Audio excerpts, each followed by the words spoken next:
So, we are going to continue with our treatment of the energy equation or the development of an equation of change for a non-isothermal system. And in order to do that, what we have written down is the first law of thermodynamics for an open system, where the net accumulation of energy inside the system is expressed as the algebraic sum of net heat addition to the system both by convection and conduction, as well as we consider the effect of work done by the system or on the system. So, this is the equation which we have written for an open system, and I am going to continue evaluating each of these terms, considering that all in are at x, y and z faces. X face having an area equal to delta x, delta y, delta z. Y face has an area equal to delta x, delta z, and the z face is going to have area which is delta x times delta y. So, through all these faces, energy is going to come in by conduction and by convection. So, when we talk about convection, we simply have to multiply the area with the corresponding expression for corresponding component of velocity. So, if we have to find out what is the total energy that comes in by convection through the x face, I simply have to multiply the area of the x face with the velocity v x, which is the component of velocity in the x direction, multiply that with rho to make it the mass flow rate, multiply it with Cp and delta T. So, that would essentially give me the total amount of convective heat being added to the control volume because of flow with a component of Vx through the x phase. So, we are going to do that, but before we let's first evaluate the left hand side of this equation, which is the rate of accumulation of internal and kinetic energy present in the system. So, the first one is rate of accumulation of internal energy and kinetic energy of the system, which is the volume del x, del y, del z, and the time rate of rho times u plus half rho v square. So, what is u? U is the internal energy per unit mass of the fluid, and obviously internal energy, as we all know, would depend among other things on the temperature of the fluid, and V is the magnitude of local fluid velocity. So, if it is the magnitude of local fluid velocity, then half rho v square would be the kinetic energy per unit mass of the fluid. This kinetic energy is going to be the kinetic energy, and when you multiply this with del x, del y, del z, you simply get the time rate of change, time rate of accumulation of internal and kinetic energy present in the system. So, my left hand side of the equation is evaluated. So, when we talk about the next term, that is the rate of internal and kinetic energy in by convection and out by convection. So, now I am going to evaluate these two terms. So, the next step is rate of convection of internal energy and kinetic energy into the system, into the element that we have chosen of volume del x, del y, del z. So, it would simply be equal to del y times del z. So, what I am doing here is, this is the x phase. In the x phase, the volume is, the area is del y, del z, and I have the velocity expression, the velocity at that point. So, del y del y del z Vx would give me the volumetric rate of fluid which is entering through the x phase, and it carries with it the internal energy and kinetic energy as we have seen before. So, this is meter cube per second, this is kg per meter cube, and U is energy per unit mass. So, when you take all of them together, what you find out is the rate of energy, both the internal energy and kinetic energy that you are adding to the system because of flow, because of this Vx, which is the velocity through the x phase. Once again, just try to think, what is the area of the x phase, which is del y del z. What is the velocity through the x phase? That is Vx. So, del y del z times Vx would give you the volumetric rate of flow in the x direction through the x phase. So, this volumetric flow will carry some amount of internal and kinetic energy. So, U is the internal energy per unit mass, this is meter cube per second, this is kg per meter cube, this is energy per unit mass. So, what you get out of this is the rate of energy that is being added, that is being accumulated in the system. And so, this is the so called in term, and the out term would be whatever be the velocity at location x plus delta x.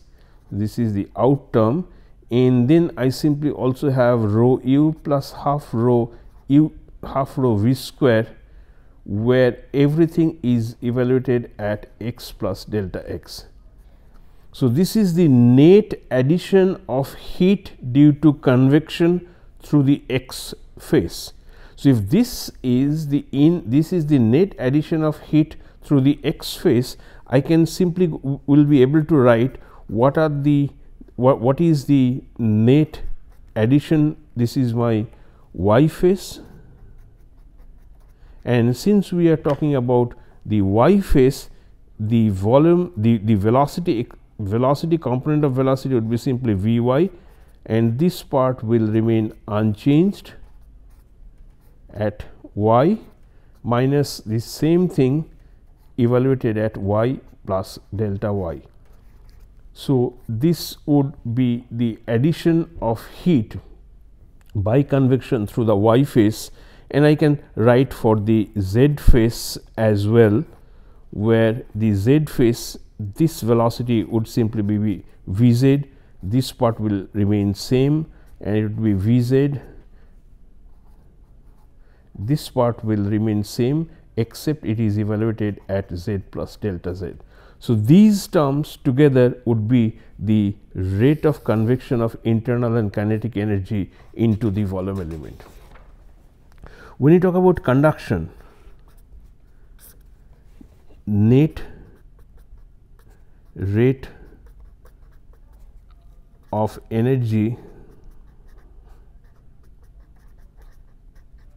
in by conduction would simply be equal to the volume del y del z, the flow of energy by conduction in the x direction evaluated at x, minus the flux of conductive flow of energy or the conductive energy flux evaluated at x plus delta x, multiplied by the area of the x phase plus y phase having area del x del z. Here we are going to write the heat flux q y at y minus q y at y plus delta y, and so on. The other third missing term would be del x del y. This is the z phase, q z at z minus q z at z plus delta z. So, the moment you write one, you should be able to write the other two. So, the only remaining part is essentially the work done, which we have to, in this case, so we have evaluated the rate of accumulation of internal and kinetic energy, the net rate of heat addition by conduction. So, all these terms are evaluated except the work done by the system on the surrounding. So, the work done can be against two types of forces, against volumetric forces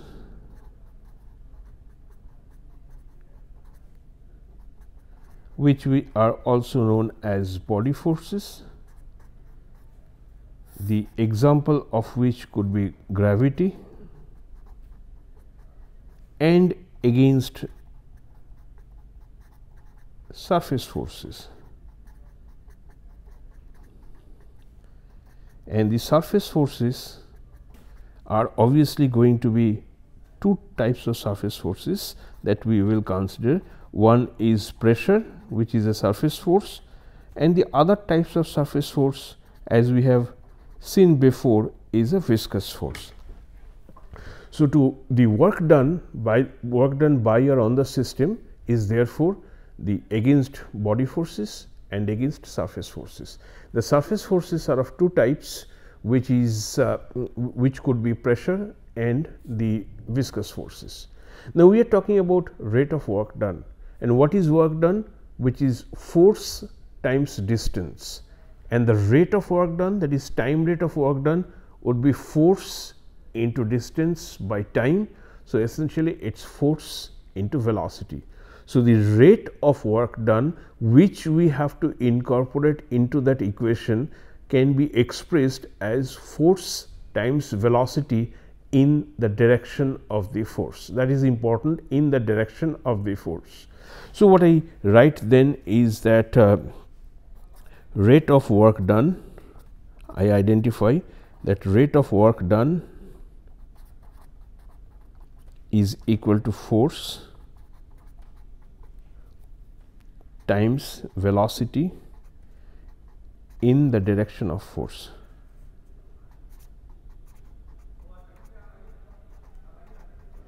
And we are going to write this expression for gravity, for pressure, and for viscous. The gravity part is straightforward, the rate of doing work against gravitational forces. So, when we talk about gravitational forces,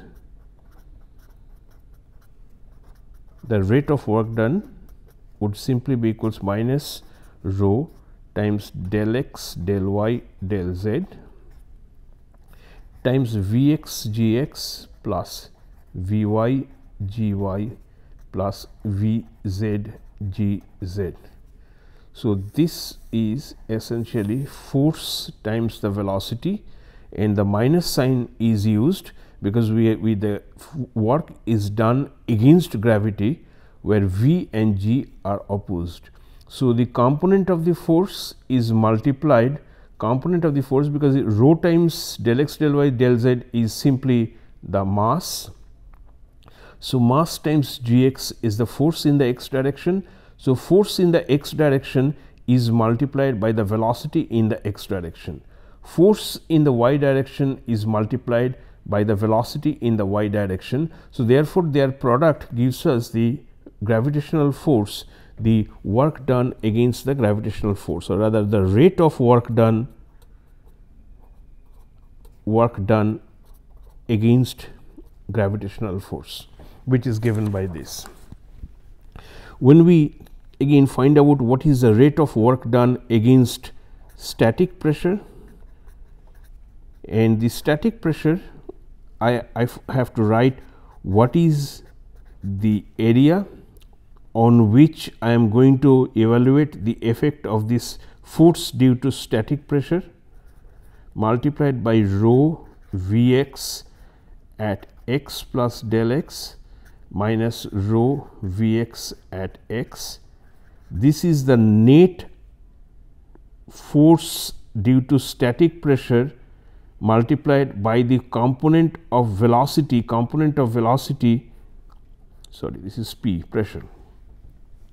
So, this P is the pressure multiplied by the area. So, this is the force multiplied by the velocity in the direction of force, and this is going to give me the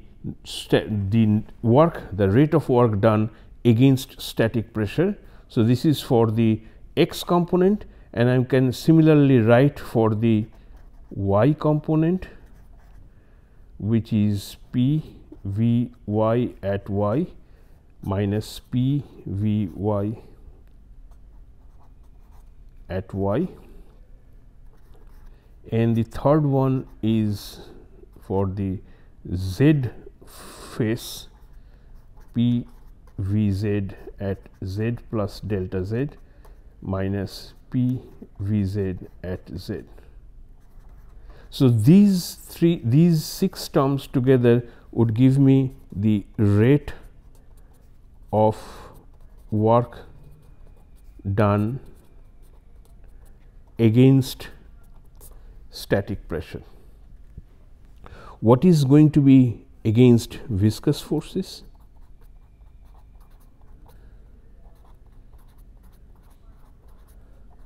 This is slightly more involved and would require careful consideration of the components. Since tau is a tensor, the components of tau are going to be tau x x, tau x y, tau x z, tau x y, tau y y, tau z y, tau z x, tau z y, and tau z z.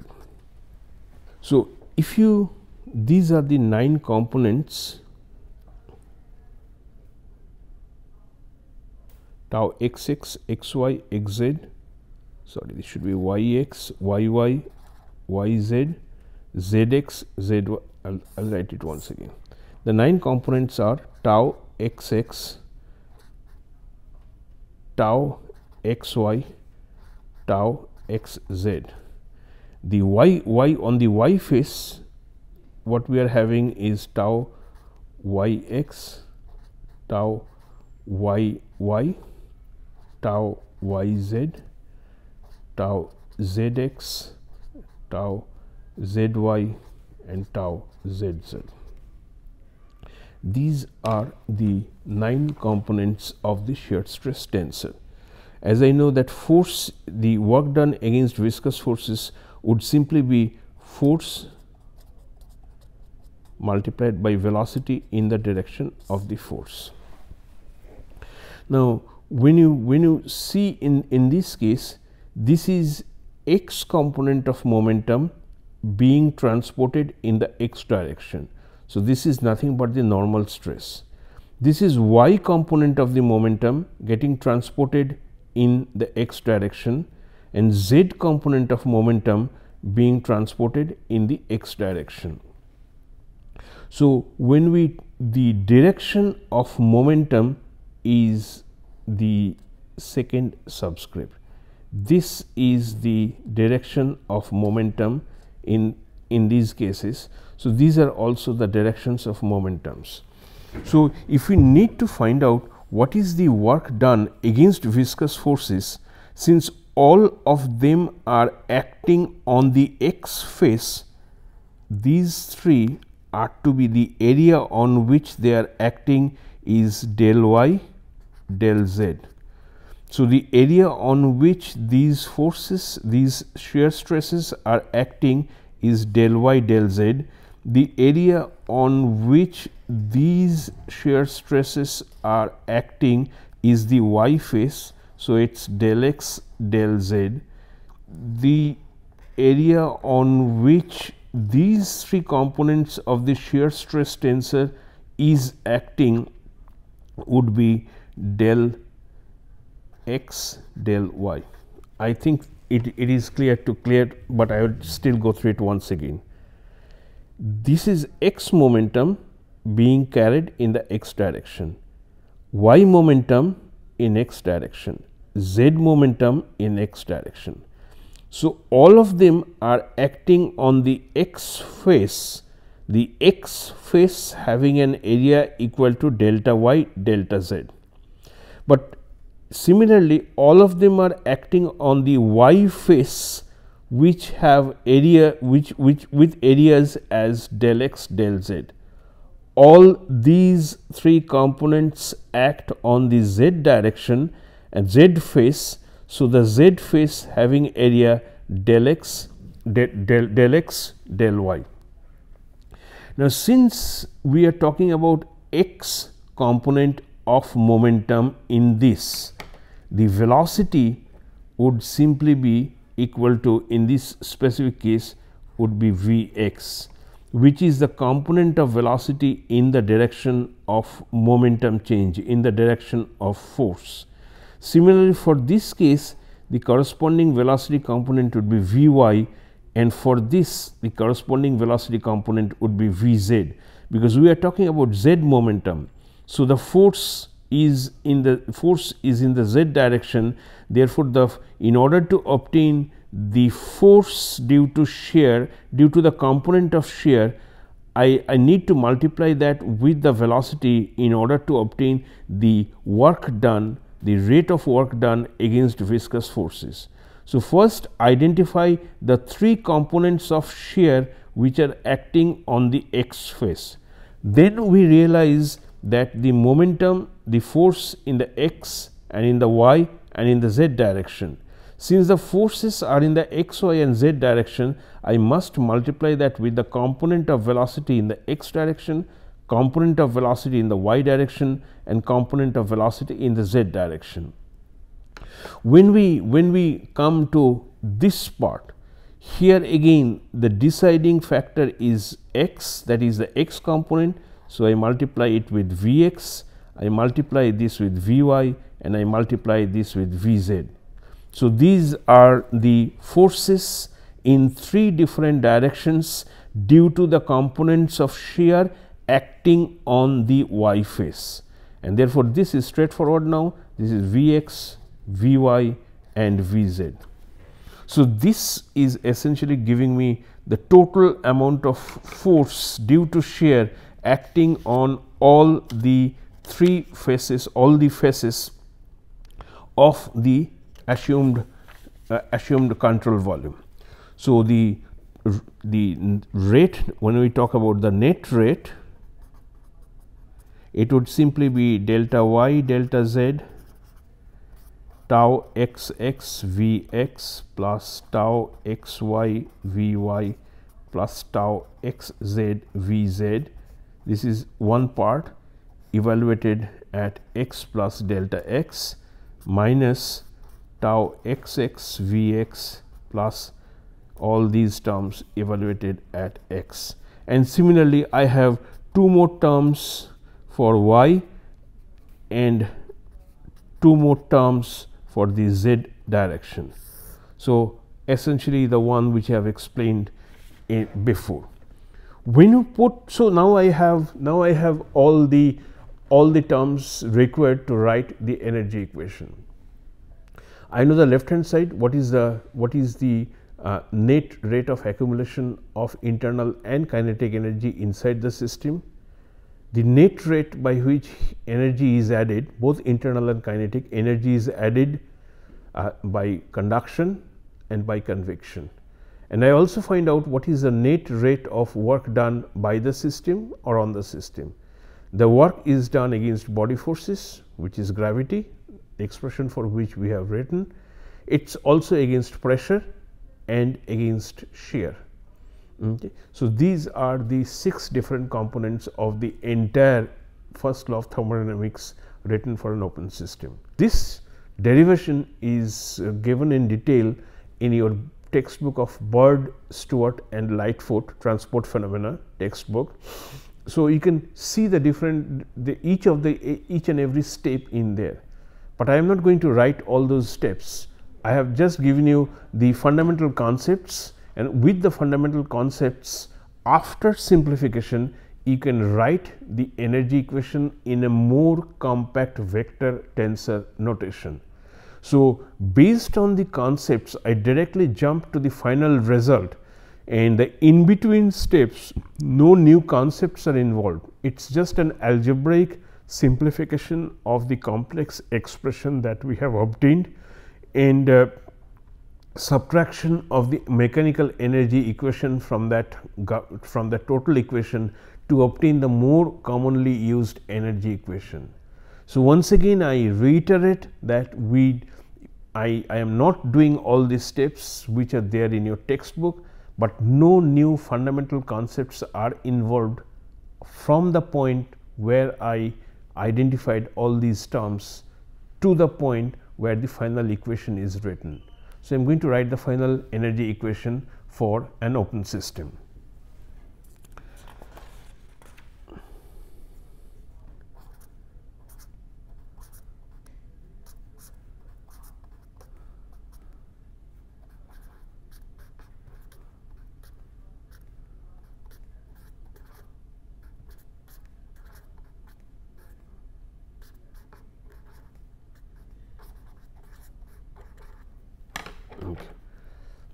So, this equation essentially tells that the temperature of a moving fluid element changes because of heat conduction, because of expansion effects which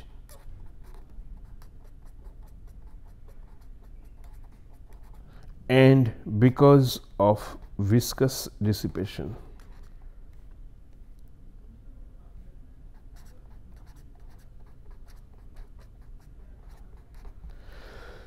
Here this capital D refers to the substantial derivative, the one which we have seen before. So, the velocity of the fluid is embedded in this expression. So, if you expand this, you are going to have Vx times del t by del x plus Vy times del t del y and so on, multiplied by rho Cp times del temperature by del time, plus all these terms in there. So, the convective effect is incorporated in the left hand side of this equation, where rho is the density, C is the heat capacity, and d dt is the substantial derivative of temperature.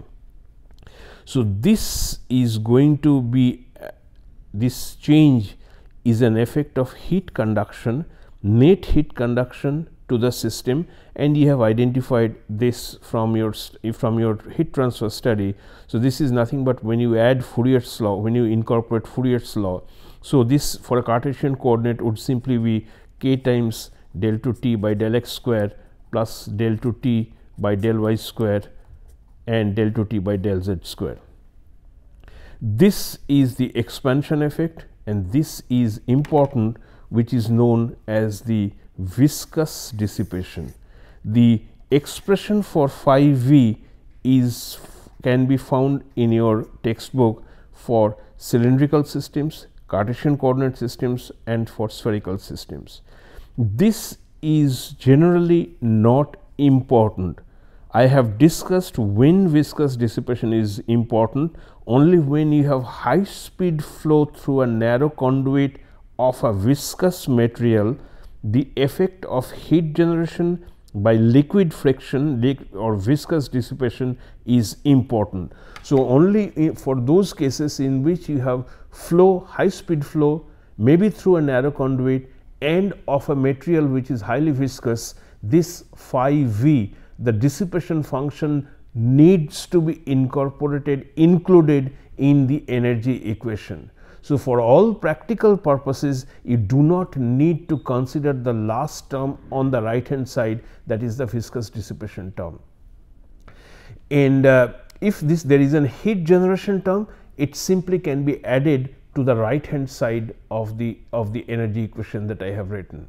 So, this equation therefore is the most common form, the most general form of the equation of energy, and some simplifications of this equation can be obtained. So, the simplifications that one would see, of this equation would consist of rho c d temperature by d time, and if you have a fluid where rho is not a function of t, if rho is not a function of t, then what you would get is simply the second term of this would be 0, and you have rho c is equal to k times del square t. There is no phi, no viscous dissipation, and there is no effect of temperature on density. So, if that is these two conditions are met, then what you get is this expression. So, on the left hand side you have the substantial derivative which includes the velocity. On the right hand side you only have the conductive flow, and if it is a heat generating system, you simply add q dot, which is heat generated per unit volume, to it. So, that is one way of that is one of the common forms of the energy equation that are used. And if you are applying it for a solid, then rho is usually a constant, and if rho is usually a constant and we can set velocity to be equal to 0, so it is simply going to be rho Cp d temperature by d time is equal to k del square t, and if you have a heat generation, you have a q dot in here, but since the velocity is not there, so for a solid, so what I can simply write then is del temperature by del time is equal to k del square t plus q dot. So, this is the same as the conduction equation that we have derived before. So, from the general energy equation, the special cases can be obtained, and in all these cases we have neglected phi, that is the viscous dissipation, which may be included in these equations for special cases where you have high speed flow of a viscous material through a narrow conduit, giving rise to large values of velocity gradient. So, the expressions of phi are there in your text, and you can also see the different forms. This is from your text of whatever I am teaching in this part is from Bird, Stewart and Lightfoot.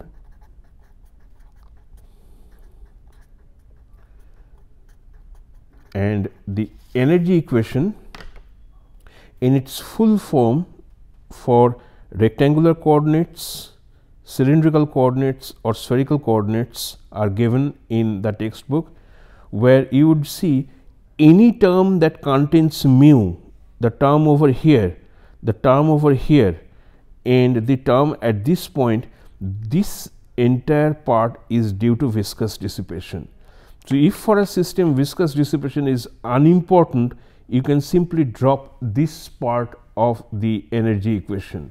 So, you are only dealing with these two combination of terms. So, these terms which contain mu are for viscous dissipation, which generally we neglect, and if we do neglect this, then the equation is exactly same to the conduction equation which we have obtained before. And if it is for a solid, then there is no question of Vx, Vy and Vz. So, you will only have the first term on the left hand side, which is rho Cp del temperature by del time, and these three terms on the right hand side, plus a q dot term, which if there is, it is an heat generating system. So, this is what we have for rectangular coordinates, what we have not taking into account the viscous dissipation term for a cylindrical coordinate, and this is for a spherical coordinate. Again, these terms are not to be taken into account as they are for viscous dissipation. So, for the cylindrical system, you simply start with this equation, cancel the terms which are not there, and you would see that you would obtain the same same expression for forced convection that we were dealing with at the beginning of this class.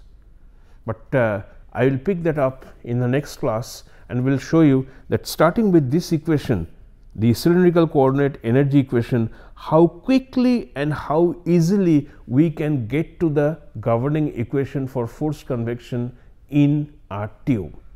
And once we have this tool, the rest of the problems, at least coming to the or obtaining the governing equation would be easy. From the physical understanding of the problem, you should be able to write the boundary conditions, and then we have to see whether it is possible to obtain an analytic solution based on the form of the governing equation, or we have to take recourse of specialized solution techniques and or numerical techniques if that is required. But the governing equation part should not be any problem from this point onwards, and that was one of the objectives of the course transport phenomena, is that you should be able to obtain the model equation of a process without any problem.